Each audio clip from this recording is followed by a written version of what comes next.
Informasi pertama, pemirsa, Presiden Prabowo Subianto merombak susunan Kabinet Merah Putih. Ada 6 pos menteri yang dirombak, termasuk Menteri Koordinator Politik dan Keamanan dan Menteri Keuangan. Inilah dia, pemirsa, Presiden Prabowo yang melantik sejumlah menteri barunya ya. Belum genap berusia 1 tahun, susunan Kabinet Merah Putih dirombak Presiden Prabowo. Ada 6 pos kementerian yang dirombak, yakni Menko Polkam, Menteri Keuangan, Menteri Koperasi, Menteri Perlindungan Pekerja Migran Indonesia, Menpora, dan juga penambahan pos kementerian baru. Ini yang juga sempat dibahas di DPR juga ya, yakni Kementerian Haji dan Umroh.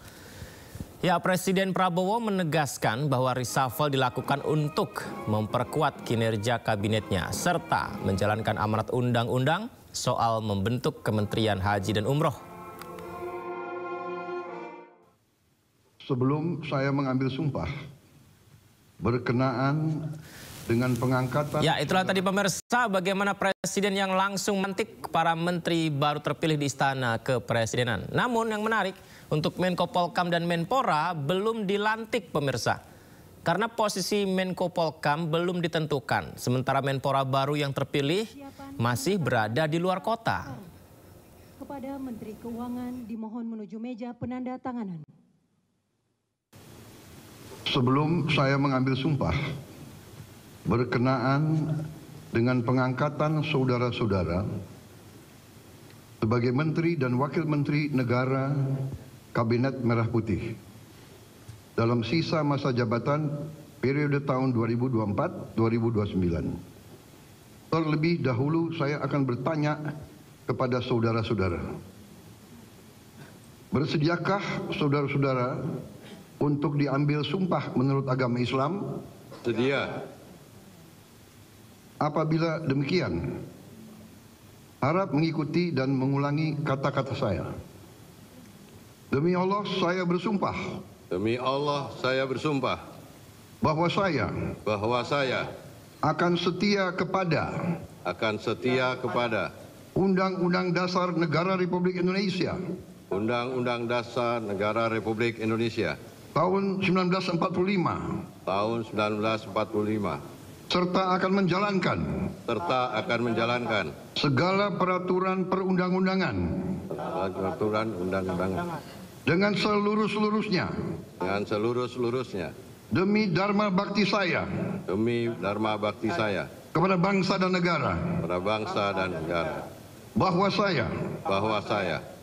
Dalam menjalankan tugas jabatan. Akan menjunjung tinggi etika jabatan. Bekerja dengan sebaik-baiknya. Dengan penuh rasa tanggung jawab. Ada Menko Polkam dan Menpora kosong, Mas. Itu posisi kenapa, Mas? Oke, pertama berkenaan dengan posisi Menteri Koordinator Politik dan Keamanan. Untuk sementara waktu memang Bapak Presiden belum menunjuk secara definitif siapa yang akan beliau tugaskan menjadi Menko Polkam, sehingga untuk sementara waktu beliau akan menunjuk ad interim untuk menjabat sebagai Menko Polkam. Siapa Mas? Tunggu nanti diumumkan gitu. Menhan, Mas. Tunggu dulu, ininya kalau sebelum ditandatangani kan kita nggak berani menyampaikan gitu. Yang kedua, berkenaan dengan Menteri Pemuda dan Olahraga, jadi pengganti Menteri Pemuda dan Olahraga kebetulan posisi sedang di luar kota sehingga tidak bisa mengikuti pelantikan pada sore hari ini. Yang akan dijadwalkan kembali di prosesi pelantikan yang berikutnya gitu. Terkait Menkyu, Mas, itu kenapa udah dicopot, Mas? Kenapa udah dicopot? Mengundurkan diri. Evaluasinya kenapa sih, Mas, sebenarnya? Menteri Keuangan dicopot. Ya, bukan mundur, bukan dicopot. Jadi Bapak Presiden selaku kepala negara dan kepala pemerintahan, tentunya kita semua paham bahwa beliau memiliki hak prerogatif. Maka kemudian atas evaluasi beliau memutuskan untuk melakukan perubahan formasi. Gitu. Berarti bukan mundur ya Mas? Berarti bukan mundur ya Mas? Berarti dipastikan bukan mundur ya Mas? Ya, soal pertimbangannya banyak lah, kan itu kan ininya presiden itu. Tapi ada surat pelantikan Bu Sri Mulyani mundur Mas. Berarti bukan dipastikan bukan mundur berarti Mas? Bukan atas. Pertanyaannya kenapa mundur apa enggak mundur? Karena kabarnya Bismillah gitu, Bismillah apa yang menjadi keputusan Bapak Presiden. Kita doakan bersama-sama semoga itu menjadi keputusan yang membawa kebaikan bagi kita semua. Mas, PDIP bakal gabung nggak abis ini Mas? Ke pemerintahan? Jauh amat itu udah. Jauh amat pertanyaannya. Oke. Mas Menko Polhukam kenapa dicopot tapi belum ada penggantinya? Emang kenapa Mas Menko Polhukam dicopot tapi belum ada penggantinya? Ya memang sementara kondisinya begitu. Nanti kalau sudah ketemu. Karena kemarin kericuan kemarin Mas. Ya tidak ada kemudian karena sesuatu hal yang sangat spesifik begitu. Ini kan semua bagian dari evaluasinya itu kan menyeluruh. Oke, terima kasih ya. Terima kasih ya. Komunikasi dengan Mas. Terima kasih pemirsa, masih bersama kami di Sindo Prime dan kami informasikan ini mengenai Raja Juli Antoni yang juga menjadi kritikan ya, di mana salah satunya adalah mengenai aksi dirinya begitu. Foto Menteri Kehutanan Raja Juli Antoni dengan mantan tersangka pembalakan liar yang bermain domino. Dan ini viral pemirsa di media sosial. Kita simak berikut ini.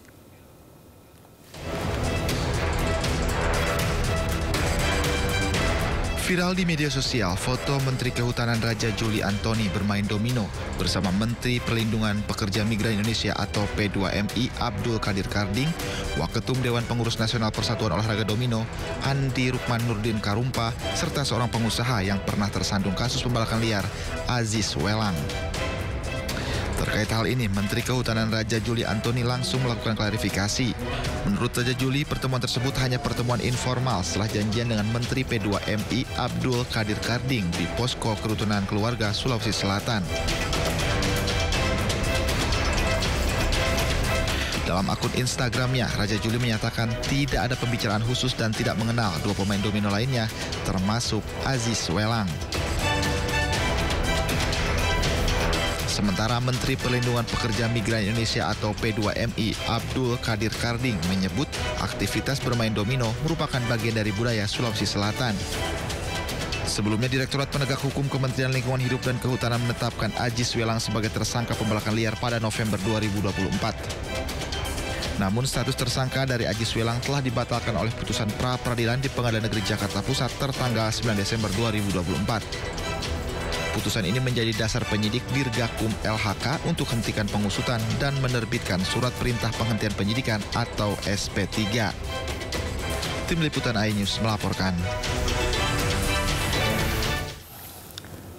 Dan menanggapi pernyataan Menhub Raja Juli Antoni, pemirsa, atas peristiwa main domino dengan sosok yang pernah jadi tersangka illegal logging, Koordinator Masyarakat Anti Korupsi Boyamin Saiman menuntut dibukanya penyelidikan baru setelah kalah pra-peradilan. Maki menyayangkan pertemuan Menteri Kehutanan Raja Juli Antoni dengan Aziz Welang, mantan tersangka dugaan pembalakan liar yang disidik oleh penegakan hukum Kementerian Kehutanan. Nah, saya menyayangkan itu apapun itu mantan tersangka dan dulu disidik dugaan pembalakan liar. Dan kalahnya penyidik itu kan oleh pra-peradilan, oleh pihak lain. Saya meyakini pihak Gakum Kementerian Kehutanan punya alat bukti menetapkan tersangka yang bersangkutan. Maka ketika tiba-tiba Menteri Kehutanan bertemu dengan mantan tersangka tersebut, itu adalah sangat-sangat tidak etis. Gitu. Kalau ditanya di mana tidak etisnya, ya tidak etis misalnya Kapolri bertemu mantan tersangka yang ditetapkan oleh Bareskrim. Kemudian meskipun menang pra-peradilan, tapi kalau ketemu ya tidak etis gitu loh, Mas. Kalau itu masih diperdebatkan etis tidak etis, saya kira sangat keterlaluan. Itu jelas-jelas sangat tidak etis itu. Nah, berikutnya saya meminta kepada Menteri Kehutanan, kalau memang ini dia mengatakan berada di kubu anti pembalakan liar, maka saya minta untuk memerintahkan penyidik Gakum untuk memulai penyidikan baru terhadap dugaan pembalakan liar tersebut.